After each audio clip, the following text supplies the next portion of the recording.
Every single day, you make dozens of decisions you believe are entirely your own.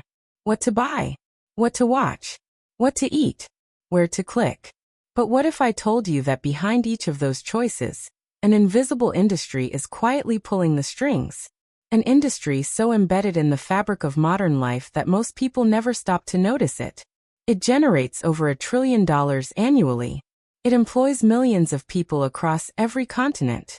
It shapes elections, fuels wars between corporations, and rewires human behavior on a massive scale. And yet, if you ask the average person on the street to name it, most would stare back at you with a blank look. This is not a conspiracy theory. This is not science fiction. This is the attention economy, and today we are pulling back the curtain on the most powerful industry you never knew was running your life. Think about the last time you picked up your phone without a specific reason. Maybe you were bored. Maybe you felt a faint buzz of anxiety, and reaching for the screen was the first thing that came to mind. You scrolled for a few minutes, maybe longer. You saw some things, clicked on a few, and then put it down. But here is the part most people never question. That entire sequence of events was designed. Every pixel, every notification, every algorithmically placed post was the product of an industry that had one singular goal in mind. Your time. Not your money. Not your loyalty. Your time, and more specifically your attention. The attention economy is the hidden architecture underneath virtually every free product you use online. It is the reason social media platforms cost nothing to join. It is the reason your email inbox feels impossible to escape. It is the reason streaming services autoplay the next episode before you have even processed the one you just finished. The product is never the app. The product has always been you. But how did we get here? How did attention become a commodity more valuable than oil, more contested than land, and more aggressively harvested than any natural resource in human history? The answer goes back further than most people expect. And it involves some of the most quietly powerful corporations ever assembled. What is strange is that despite its enormous size, despite its profound influence over how billions of people think, feel, and behave every day, very few documentaries have focused on it. Very few news segments have investigated it with the depth it deserves. It operates in plain sight, hiding behind the friendly faces of social feeds, personalized recommendations, and seamlessly designed apps. And that invisibility is not an accident. It is one of the most carefully engineered features of the entire system. Here is where it starts to get interesting. Companies in the attention economy do not just passively hope you spend time on their platforms. They have entire departments, staffed by behavioral psychologists, neuroscientists, and data engineers, whose full-time job is to make sure you cannot look away. Variable reward schedules. That is the technical term for the mechanism that keeps you scrolling. It is the same principle used in slot machines. You pull the handle and sometimes you get something exciting, sometimes you get nothing. The unpredictability is what makes it so compulsive. Every time you refresh your feed, you are essentially pulling a slot machine lever, hoping for a hit of something interesting, something funny, something that makes you feel seen or validated. The algorithm knows this. And it is very, very good at exploiting it. But it goes deeper than that. Have you ever noticed that the apps you use most are almost impossibly easy to open and almost invisibly difficult to close? That is not a design oversight. That is a deliberate friction strategy. Making it easy to start and just slightly uncomfortable to stop is one of the oldest psychological tricks in the industry's playbook. Every tap, every swipe, every moment of hesitation is tracked, analyzed, and fed back into the system to make the next version of the product even more absorbing. And the data being collected is far more detailed than most people realize. It is not just what you click on.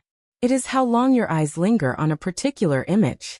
It is the exact moment you start scrolling faster, suggesting you are losing interest.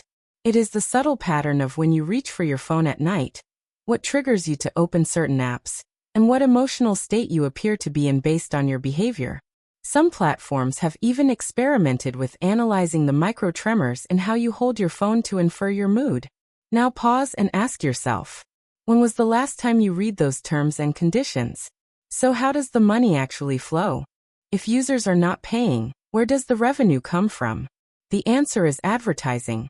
But calling it simply advertising dramatically undersells what is actually happening. Traditional advertising was a blunt instrument. You bought a billboard, placed a television ad, and hoped that enough of the right people saw it. The attention economy changed that entirely. What companies now sell to advertisers is not just space or time. They sell precision.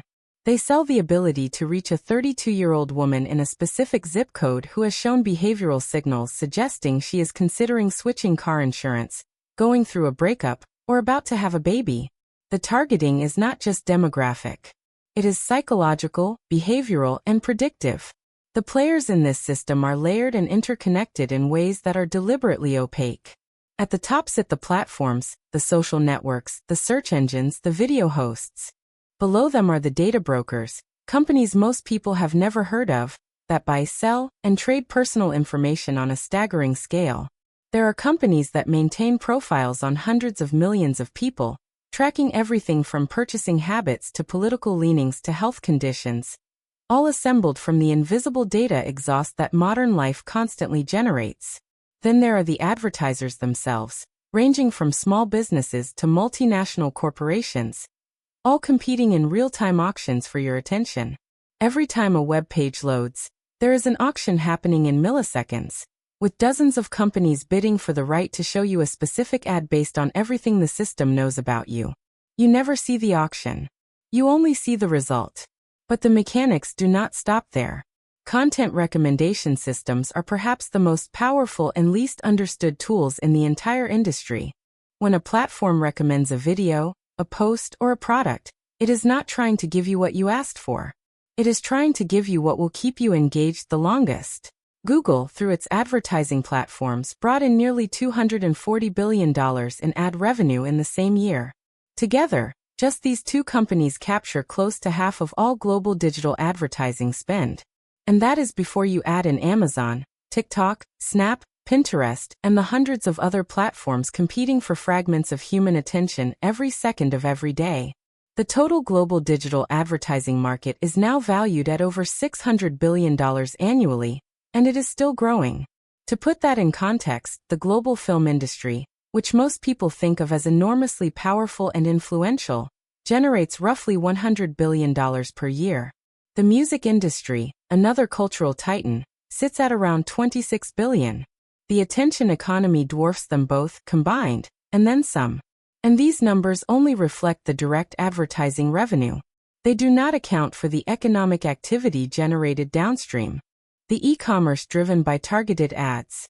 The political campaigns funded and shaped by attention economy dynamics. The media companies that have restructured their entire editorial strategies around what algorithms reward. The mental health industry now dealing with the psychological fallout of a generation raised inside systems designed to be addictive. In developing countries, the impact is even more dramatic. In nations where mobile internet access arrived faster than media literacy education, entire populations have been absorbed into attention economy ecosystems without the historical context or regulatory frameworks that older democracies were slowly developing. The result is a global experiment in behavioral influence at a scale never seen before in human history. This is not a niche industry. This is the central nervous system of the modern digital world. And most people are living inside it without realizing that the environment they are navigating was built to keep them there. But here is the part that keeps researchers up at night. Here is the detail that, once you learn it, changes how you see everything else. There is a strategy used deep within the architecture of the attention economy that has no official name, but insiders sometimes refer to it informally as the invisible ratchet. It is not a specific feature or a single algorithm. It is a design philosophy, a guiding principle that quietly shapes nearly every product decision made inside the most powerful platforms in the world. The invisible ratchet works on a simple premise. Every time a user becomes slightly more accustomed to a level of stimulation, the platform must provide a fractionally higher level of novelty to achieve the same engagement. Over time, the baseline shifts. What used to excite you no longer holds the same power, so the system compensates by escalating. The content gets more intense. The loops get tighter. The notifications get more frequent. You have probably felt this without ever having a name for it. The sense that social media used to feel fun, and now it mostly feels like an obligation. The way a video that would have fascinated you 3 years ago now barely holds your interest for 30 seconds. That feeling is not boredom. That is your attention threshold being raised by a system that has been quietly escalating its output to match. Why does the industry not talk about this openly? Because acknowledging the invisible ratchet would require acknowledging that the product is not designed to satisfy you. It is designed to need you. And there is a significant difference between the two. We will return to this, because the full truth behind how the invisible ratchet works, and who ultimately pays the price for it, is the part of this story that changes everything. So here is the truth behind the invisible ratchet that the industry has never had reason to clearly explain. The escalation is not a bug. It is a business model. When platforms discovered that engagement rose in response to more intense, more provocative, more emotionally charged content, they did not pull back out of caution. They built that discovery into the reward structure of the algorithm. Creators who produce calm, nuanced, measured content are algorithmically penalized with lower distribution. Creators who trigger strong emotional reactions, especially anger, fear, and tribal outrage, are algorithmically rewarded with massive reach. This means the invisible ratchet is not just changing what you watch. It is changing what gets made.